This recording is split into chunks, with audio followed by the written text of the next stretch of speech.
le voyage a radicalement changé ma vie. J'ai quelque temps de ça vécu une expérience de... J'ai voyagé seul avec un sac à dos d'écolier, hein, vraiment comme les... moi j'avais un Samsonic, tu vois, c'est ça qui ressemble à les Quicksilver des colliers là, ok. J'avais quasiment rien dedans et je suis parti tout seul pendant 6 mois en Europe. Et l'objectif c'était pas de cette vidéo n'est pas de te raconter toutes mes péripéties parce que sinon il faudrait prolonger ça à l'apéro. Et je sais pas où est-ce que t'es, mais bon, ça va être compliqué. L'idée, c'est de créer chez toi ce désir ardent, de passer à l'action, pas nécessairement sur une si longue durée ou encore plus, mais à ta sauce, mais en tout cas de passer à l'action de manière massive, te délester de tout un tas d'appréhensions et surtout de faire comprendre à quel point, en fait, ça peut être oufissime pour toi de faire ça. Et pour ce faire, une petite liste de bullet points importantes à mes yeux que j'aimerais aborder durant cette vidéo. Comme ça, tu sais à quoi t'attendre. La première chose, c'est que j'ai cherché à m'égarer avant de vouloir me garer. Je t'en parlerai un tout petit peu plus après. La deuxième des choses, c'est la peur des autres. Appréhension de ouf et au final, je vais te raconter, c'était pas si difficile que ça, tout compte fait, bien au contraire. Le minimalisme, le rapport à l'argent et enfin le rapport au temps. La première des choses, je pensais me connaître, je pensais être en capacité de me définir, de citer un nombre incalculable de singularités définissant ma personnalité, mais lorsque ce pèlerinage s'est fini, en fait, je peux te dire que je n'étais pas du tout, mais plus du tout le même canasson.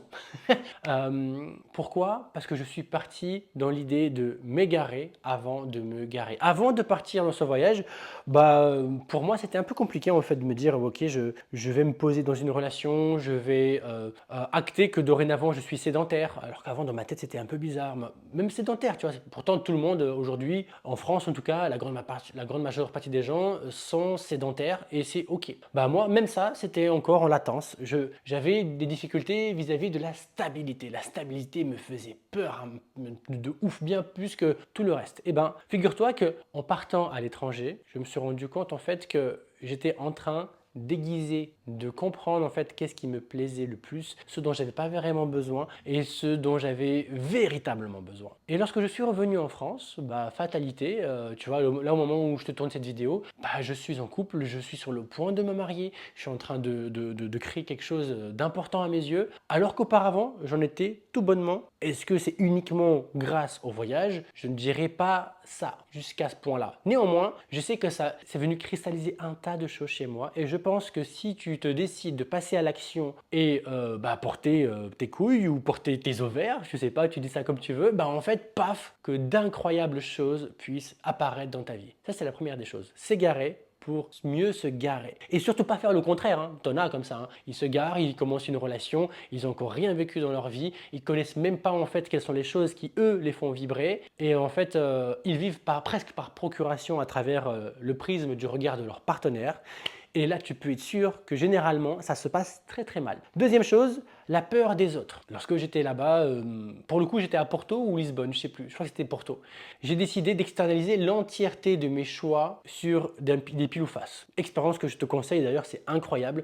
Ça m'a mené dans des scénarios what the fuck complets, typiquement boîte de nuit gay à 5 heures du matin avec des gens que je ne connaissais pas, que j'avais accosté en terrasse à 3 heures de l'après-midi pour une apéro incroyable. Et voilà. Et en fait, j'en garde de très très bons souvenirs. Alors que de base, bon, il est vrai, je suis pas quelqu'un d'introverti, mais je suis pas non plus genre là à faire copain-copain avec tout le monde. En me mettant en dehors de ma zone de confort, en dehors de ma zone géographique, en fait, là où je connais, où les gens me connaissent, je me suis donc poussé à converser, à interagir avec de nouvelles personnes. Franchement, 95% du temps, et j'ai été agréablement surpris de constater que, un, les gens sont disponibles, ils sont bienveillants, et de trois, bah en fait, si tu leur demandes quelque chose, ils sont en capacité de venir t'épauler, alors que, bah en fait, voilà, bon, je dis pas, hein, tu fais ça sur Paris, je ne suis pas sûr que mon propos reste aussi dans une telle véracité. je, je suis pas sûr. Mais en tout cas, quand tu es dans un mode voyage, dans un trip à l'étranger, garde en tête que cette bienveillance va te préserver un tas de pépins. Du coup, tu peux t'enlever ça de la tête, tu n'auras aucun souci, tu peux, même si tu es seul, bah en vrai, tu ne l'es jamais vraiment. Ensuite, le minimalisme. Comme je t'ai dit tout à l'heure, je suis parti avec un sac à dos simple. J'avais quoi? 3 slips, 3 paires de chaussettes, 3 tricots, 2 shorts en jean comme ça, et basta, j'avais même pas de serviette. Il m'arrivait de prendre des auberges de jeunesse aussi, en plus des hôtels ou des Airbnb. Et comme je n'avais pas de serviette, bah, en fait, je prenais le dessus de mon oreiller en guise valise de serviettes. Et ça m'allait très bien. Ça m'allait très bien et du coup, ça m'a amené à relativiser sur les possessions. Et là, je vais te pondre une phrase, elle va être percutante. Je me suis rendu compte enfin que plus nous avons de possessions, plus ce sont ces mêmes possessions qui finissent par nous posséder. Je ne suis pas nécessairement dans le minimalisme, à posséder un minimum de choses parce que je ne veux pas trop avoir un impact sur l'environnement. C'est pas ça, moi, ma corde sensible. Faire en sorte de choisir de manière consciente des choses qui vont vraiment me faire plaisir en me demandant si c'est vraiment ce dont j'ai besoin à l'heure actuelle et si c'est mes désirs à moi ou les désirs que quelqu'un d'autre a implémentés dans ma tête à travers des publicités, etc. Ça, c'est une réflexion, une gamberge que j'ai eue également pendant mon voyage. En fait, tu as un rapport au temps et ça m'amène à ce point-là. Le rapport au temps change. Avant de partir, tu es toujours dans l'efficience, dans l'efficacité, dans la course et au final, tu te rends compte que tu es tout le temps en retard. Comme ce putain de lapin, tu es toujours en retard. Et quand tu es en voyage, quand tu es en trip, ton rapport au temps change. Tu es en train d'observer les choses, mais tu es également en train de te observer en mode, ok, là, je suis en train de passer par un tel état émotionnel. Là, je ressens qu'au fond de moi, je ressens une anxiété. Je prends le temps de la décortiquer. Le voyage, ce genre de trip, en fait, est propice à l'introspection. Alors que pourtant, tes yeux sont affarés par 1 milliard de trucs en mode, oh putain, ça c'est beau, ça c'est incroyable.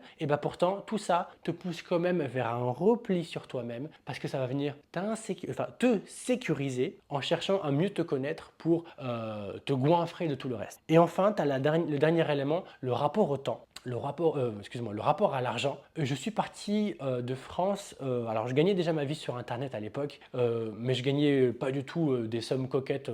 Alors, aujourd'hui, je gagne ce que je gagne, mais à l'époque, c'était pas le cas. C'était pas aussi bien. Et j'avais peur de manquer. Crois-moi, je suis parti et pourtant j'ai fait la fiesta, etc. Et j'étais quand même en capacité d'épargner tout en voyageant. C'est peut-être pas ton cas aujourd'hui parce que tu as un statut salarial, etc. Mais en tout cas, si tu décides de faire ça, tes craintes liées à l'argent, en fait, elles sont totalement décorrélées de la réalité. Si à travers cette vidéo, j'ai réussi chez toi à t'inciter à te dire putain, mais peut-être qu'il faudrait que j'aille sur EasyJet, Skyscanner ou je ne sais quelle plateforme pour prendre un ticket de vol et let's go en avant Guingamp, dis-toi bien un truc, l'argent que tu as aujourd'hui, tu partiras pas avec dans ta tombe. Les souvenirs, il se peut que tu les emmènes quelque part avec toi et en tout cas, jusqu'au dernier moment, tu pourras les exploiter et tu pourras te les remémorer et converser avec tes potes d'aujourd'hui et tes potes de demain. Voilà, on portera tous des couches comme ça et on se fera caca dessus, on sera super content au chaud. Tout pourri ma blague. Mais au moins, tu auras des souvenirs. Et ça vaut clairement son pesant d'or. Le mot de la fin, j'en ai deux. Le premier, c'est que vraiment passe à l'action, ose. Et la dernière des choses, c'est que si tu as envie de me partager ton trip, de me partager ton histoire, de me partager un questionnement sur comment est-ce que j'ai fait ça ou comment est-ce que toi tu pourrais faire cela, tu n'hésites pas, c'est soit ici en commentaire directement dans la zone YouTube, soit sinon directement en privé dans la section DM sur Instagram. Voilà, je te souhaite une très bonne journée et dis-moi en commentaire quelle est la destination que tu kifferais le plus faire là tout de suite sans que ça soit genre super coûteux et que tu puisses le faire presque en un claquement de doigts.